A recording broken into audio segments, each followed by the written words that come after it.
We make promises all the time. But when does a simple promise become something more, something legally binding?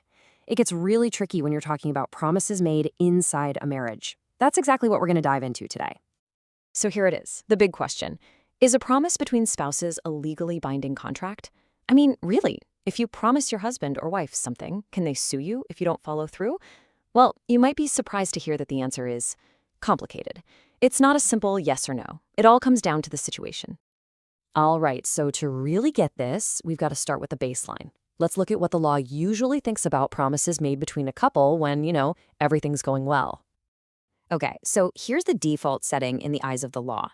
Generally speaking, when a couple is living together happily, the legal term is in amity, the law just presumes that any agreements they make are not meant to be legally binding.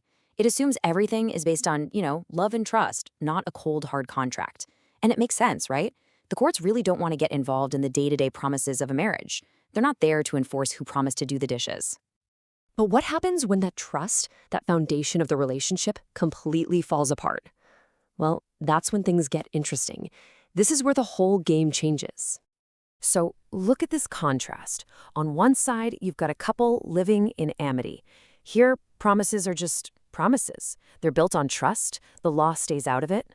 But then, on the other side, you have separation, and boom, everything is different. The trust is gone. Suddenly, the law has to step in. It's not about staying out of their business anymore. It's about providing clarity, about providing certainty when things are messy. All those old assumptions, yeah, they go right out the window.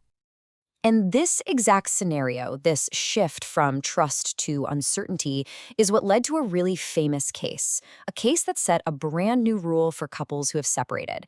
It gave us what's now known as the Merritt versus Merritt principle.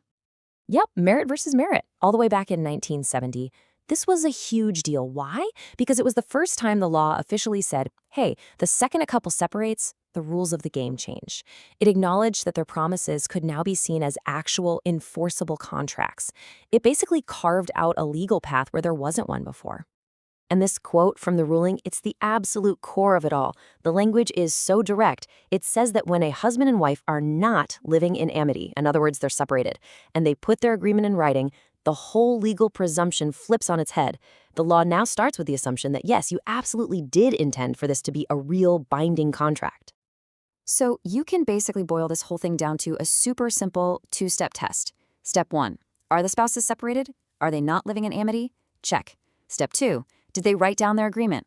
Check. If you can say yes to both of those things, then congratulations. You've got yourself an enforceable contract. It's that clear. No more ambiguity. Okay, so that's the legal stuff. But let's bring it back to the real world. Why does this actually matter? What's the big takeaway here? Well, it's a total game changer for a few key reasons. First, it brings certainty to a situation that's usually filled with chaos and emotion. It's a huge protection for people's interests. It means that promises about money or the house or whatever else aren't just empty words that can be broken later. That piece of paper, that written promise, becomes a powerful, legally enforceable agreement. It takes something that was once just a domestic promise and gives it real teeth. And really, that's the bottom line. For a couple that's no longer together, a simple signature on a piece of paper can make all the difference in the world. It's the trigger that completely changes the legal status of their promise. It moves it out of the fuzzy world of personal promises and plants it firmly in the world of law. So, that leaves us with a pretty big question to chew on, doesn't it? This case gives us a very clear line for one specific situation. But what about everywhere else? In all our relationships, not just marriages, where do you think that line should be? When does a personal promise become something the law should step in and enforce? It's definitely something to think about.